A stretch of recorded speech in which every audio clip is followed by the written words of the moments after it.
Pada 2024 yang akan berlangsung di Aceh Jaya, berbagai kegiatan terus dilakukan oleh pihak penyelenggara pemilu.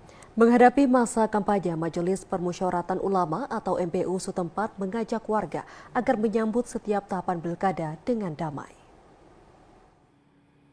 Menghadapi pilkada di Aceh Jaya, Majelis Permusyawaratan Ulama MPU setempat berharap pemilihan kepala daerah tahun ini berjalan dengan damai.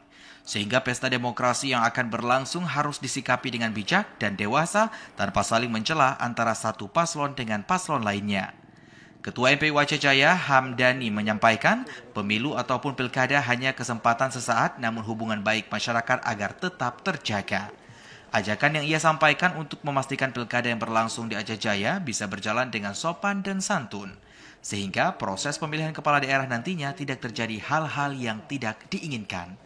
Kami dari MPU Kabupaten Aceh Jaya dengan ini mengajak semua lapisan masyarakat khusus istimewa Kabupaten Aceh Jaya untuk menyambut dengan baik proses pemilihan kepala daerah atau pemilu kada dengan tertib, aman dan lancar. Harapan kami ini menjadi pemilu yang damai. Kemudian kami berharap sangat kepada seluruh lapisan masyarakat. Pemilu damai ini adalah merupakan sebuah proses demokrasi. Semoga semua lapisan masyarakat mengikuti proses pemilu ini dengan tidak melakukan pelanggaran-pelanggaran syariat dan juga untuk meningkatkan hubungan harmonisasi sesama masyarakat, karena apapun pemilu hanyalah kesempatan sesaat, tapi hubungan secara masyarakat itu akan terus berkelanjutan dengan secara abadi.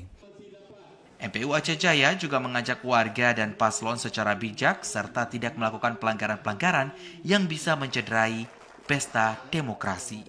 Dari Aceh Jaya, Musliadi, TVRI melaporkan.